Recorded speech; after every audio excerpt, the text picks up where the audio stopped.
Bona tarda a tothom. Toca, i amb molt de gust, poder obrir amb 4 paraules, perquè són les persones que avui formen la taula, les que els hi pertoca fer la presentació, però donar-vos la benvinguda en nom de Cossetània Edicions, en nom d'Isabel Ortega, en nom de l'Escola d'Escriptura i de l'Ateneu, a la presentació del poemari Medusa, que de fet ens fa doblement, personalment en puc parlar d'il·lusió, d'una banda perquè és el procés, el treball de molts anys de l'Isabel i ha triat el marc de l'escola i de l'Ateneu per presentar-lo, i a més perquè inaugurem amb aquesta presentació tota una sèrie d'actes que de fet començarà la setmana vinent, en la setmana Barcelona Poesia, en què els carrers i places de la ciutat s'omplen de poesia i intenta obrir de bat a bat, com deia enguany, en Samar, que és un dels 2 comissaris o directors, obren de bat a bat a la ciutat a la poesia, esperant que la resta dels 365 dies a l'any també continuïn aquestes finestres obertes. Per presentar Medusa hi haurà Francesc Parcerisses, que és escriptor i poeta, traductor i professor de l'Escola d'Escriptura, i l'actriu Mireia Xalamany llegirà una selecció de poemes. L'enhorabona Isabel, ben afectuosa, ben ferma, i endavant amb Medusa.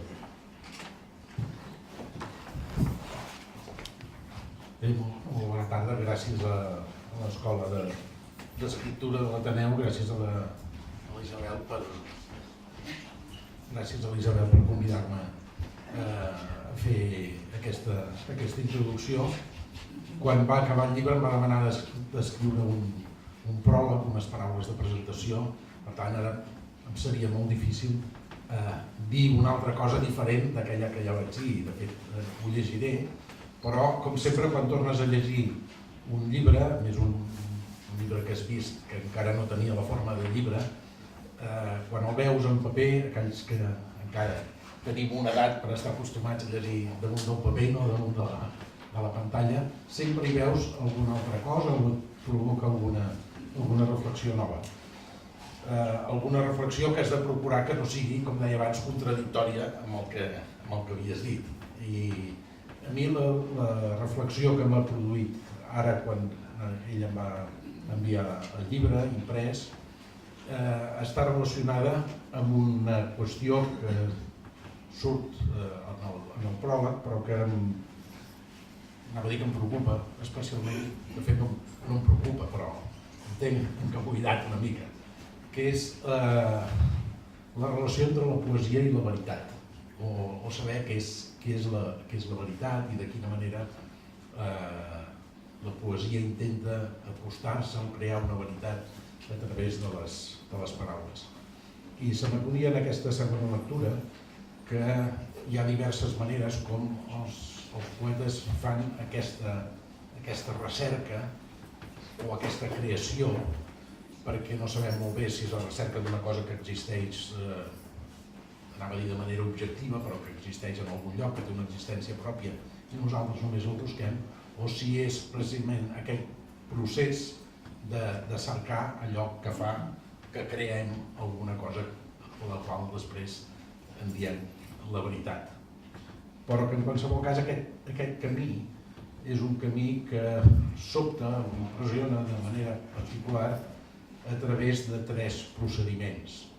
Un és la reflexió més aviat metafísica, si ho volguéssim dir d'aquesta manera. Un altre seria la reflexió o el camí imaginatiu, el poder de la imaginació per allunyar-nos, encara que sigui amb les mateixes eines que tots tenim i que compartim, les paraules que hi ha al diccionari, no n'hi ha d'altres, en podem inventar alguna, però són les del diccionari en les seves diferents combinacions, la combinatòria d'aquestes paraules comunes d'una forma nova, d'una forma creadora, d'una forma imaginativa, fins i tot d'una forma onírica. I la la tercera via, el tercer camí, el tercer procediment per avançar cap a aquesta veritat seria el que potser en aparença és més senzill, però que és extraordinàriament complicat i que crec que és aquí on la medusa apareix, que és mirar-nos al mirall. Mirar-nos al mirall és una cosa que sembla molt senzilla, però és molt complicada, perquè en l'acció de mirar-nos al mirall el que fem és descobrir un altre que no s'assembla al jo. I aquesta distància entre el jo i allò que el mirall ens torna reflectit és allò que ens preocupa, perquè aquí és on hi ha les fronteres, els límits de la veritat. No sabem com li passaria a l'Alícia quan camina o cau cap al país de les meravelles, quina de les dues bandes del mirall és més veritat, quina és més real i quina ho és menys. I Medusa té molt a veure amb els miralls. I sobre aquesta distància i sobre aquesta veritat és allò en què jo em vaig basar per escriure aquest petit pròleg, aquesta petita introducció que faci. Diu, tots o molts dels problemes del llenguatge troben la seva plataforma d'exhibició de provatura en la poesia. La poesia és una construcció expressiva que permet anar més enllà del llenguatge denotatiu o connotatiu, buscant en les paraules una capacitat de creació nova. No es tracta només de l'expressió d'algú que ens parla i que fins a cert punt comunica amb els lectors, sinó, i crec que per damunt de qualsevol altra consideració, d'una manera de crear un espai de significació totalment nou, que no té cap mena de paral·lel o que el té només com un model de llunyania en la realitat. Ara més que mai, aquesta virtut o aquest entrebanc fa que el món contemporani maldi per arrasar-se en la poesia, a fi d'equilibrar des de la il·lusió el desencís múltiple, complex, desassossegat que sol provocar la vida contemporània. La poesia és un espai de llibertat en un món sotmès a tota mena de lleis, de regles, de condemnes o de patrons. La poesia és, i no cal que ens en fem gaires il·lusions, una cisterna buida que, desproveïda de l'aigua vivificant del llenguatge de la veritat, ens retorna al seu eco, en el seu eco buit, el degoteig de la galleda que s'omplia amb gaudi innocent en l'entranya de la volta oscura. Potser per aquesta raó, per aquesta mena de desencís ontològic, la pregunta de fet és eterna i ha mogut sempre els homes a l'especulació i a tenir les primeres besllums de saviesa. Isabel Ortega escriu en un dels moments d'aquest poemari: els records són feixucs com unes ales d'or. Els records són feixucs com unes ales d'or. Un poema que es diu així. En efecte, escrivim cercant de donar sentit a l'existència, de crear sentit, a partir d'unes paraules limitades, de vegades fins i tot amb paraules que són parrats d'una història col·lectiva o individual de patiments, sacrificis o d'espurnes de coratge. Pensem en l'autora, i tornen a ser versos de l'Isabel: saber el secret del món et farà entendre el món, no el sofriment de l'ànima. I amb aquest coneixement, o potser caldria dir amb aquest reconeixement, ens fem més suportable la incertesa, el dubte o els estralls de la pròpia veritat. Perquè la poesia, si ha de tenir aquest sentit creador, ha de ser veritat. No pot ser de cap altra manera. Els mots se'ns acaramullen, se'ns entortolliguen com les arrels monstruoses d'algun conte infantil, i llavors cal destriar-los amb paciència, amb cura, amb sol·licitud, com qui sosté la mà d'un malalt que ja no ens pot mirar als ulls. Esperem que els mots no se'ns acabin, que tinguin tot el sentit que esperem poder-hi aplegar. volem atorgar-los aquesta capacitat infinita en què, agafats d'aquesta mà que estimem, sovint volem transmetre no sols la veritat de tota una vida, sinó íntegres i plàcids tot el sofriment de l'ànima. És per això que serveix la poesia, per aquests últims actes de creació contundent, que al mateix temps no són, perquè no poden ser, gaire res. El temps s'acaba i els dits afeblits perden força entre els nostres. Som la cisterna buida, som el record. Isabel Ortega fa que la seva poesia tingui aquesta ànima interna imprescindible, una ànima fràgil, una ànima necessària. Regira mots per crear emmirallaments nous, miratges, que seran com records buits de realitats que només tenen una espurna d'existència en la nostra memòria. L'espurna que ens provoca l'estremiment de l'emoció.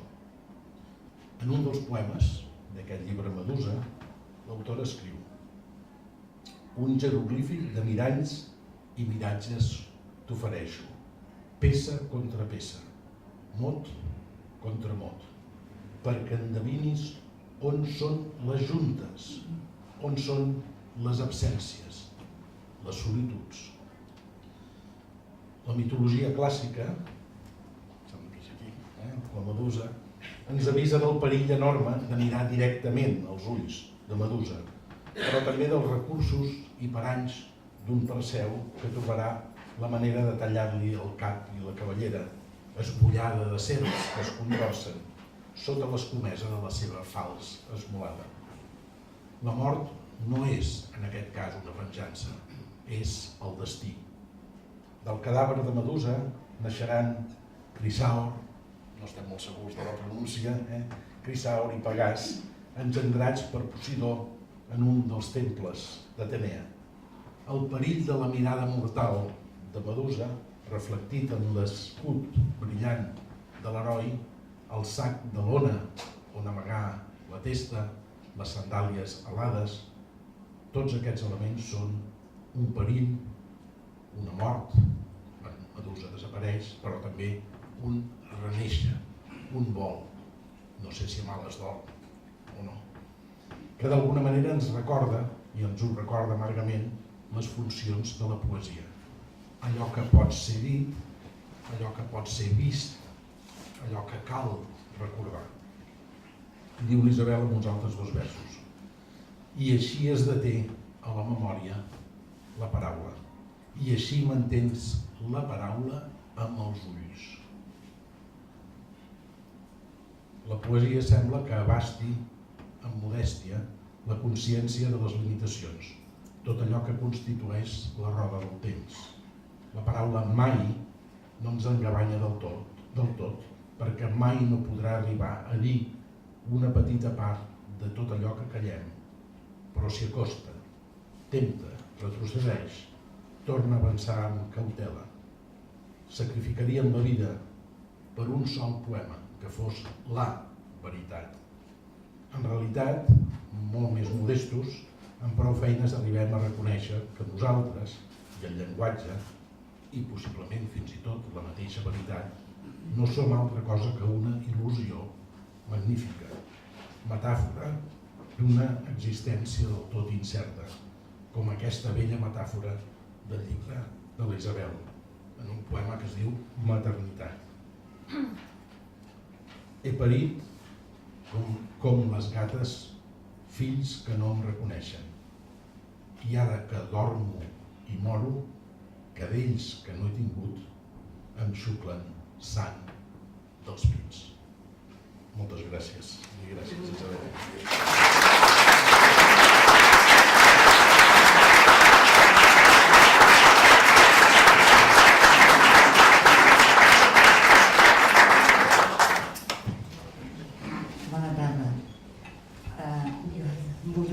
Seré breu, però no ho puc fer perquè em sembla que he portat bastant de rol i no sé com escurçar-lo.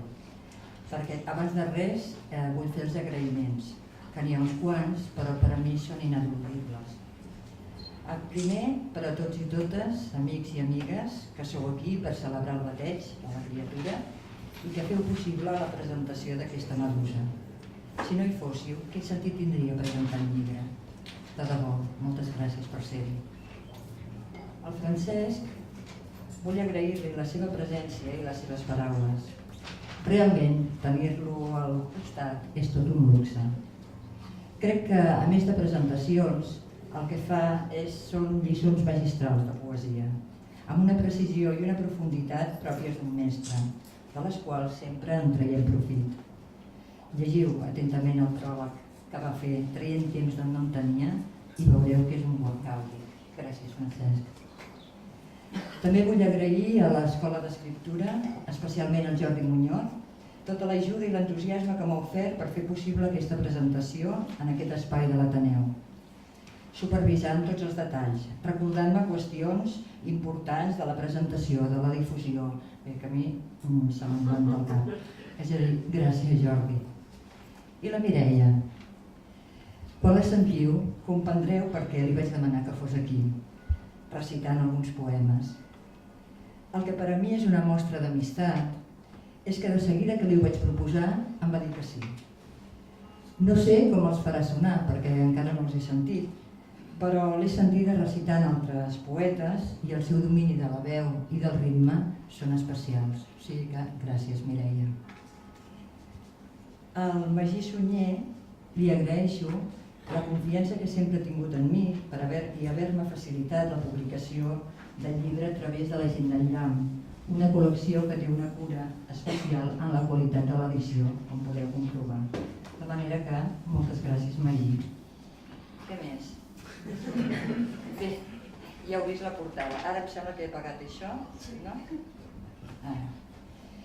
La imatge del Toni Torrell és impactant. A més, crec que és realment adient. Una antimedusa.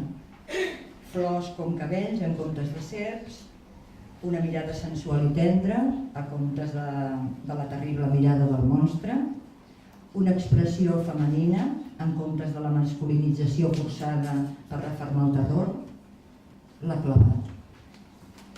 I dic que l'ha clavat perquè la idea del poemari ha acabat sent aquesta, tot i que inicialment era una altra. Mireu, el primer poema que vaig escriure sobre Medusa va ser el 2001, fa 12 anys. I és el que clou el poemari. El vaig fer pensant en el mosaic de la Medusa tarragonina i el vaig portar a un curs que feia aleshores amb el Francesc Parcerisses. Al cap d'una setmana o dues em vaig portar un altre seguint la veta. Suposo que no te'n recordes, Francesc, però va ser tu qui em va donar la idea perquè fes un llibre sobre aquest personatge. Te'n recordes? No. Doncs em vas dir, podries fer una trentena de poemes sobre Medusa i en tindries un poemari. Doncs una miqueta tard, t'han passat 2 anys, 12, però deures fets. I per què Medusa? Doncs perquè els mites diuen molt de nosaltres, però aquest el trobo un personatge fascinant. És un dels que han transcendit més en el camp de l'art occidental i part de l'Orient Mitjà. Jo diria que és l'atracció de la monstruositat, de l'abisme, de la mort. Un altre aspecte que trobo interessant d'aquest personatge és el seu silenci. Ningú mai no ha sentit la veu de Medusa. Tot i que es fa referència a udols i esgarrips, no parla en cap de les escenes en què és protagonista, generalment secundària, de la història de Perseu, l'heroi. Medusa resta muda davant els esdeveniments que es produeixen al llarg de la seva vida i resta muda en el moment de morir perquè dorm. Davant aquest mutisme vaig intentar enfonsar-me o endinsar-me en l'ànima del monstre, en l'essència del mal en majúscula, perquè escriure és reviure una experiència i jo volia fer parlar un monstre, viure l'experiència de ser un monstre. Bé, jo ja sé que això d'explicar els poemes coarta la llibertat dels lectors, però com que són els meus, el que vulgui, així jo m'he d'explicar. Després cadascú que interpreti el que vulgui. Doncs la fascinació que ha exercit aquest personatge sembla provenir de l'estrany poder que se li atribueix, que és petrificar, matar amb la mirada. Crec que representa el poder no dels ulls, sinó d'allò que transmeten en qui els miren. Les expressions populars estan carregades de referències a la mirada. Diu, hi ha mirades que maten, es diu, i en aquest cas, més que mai.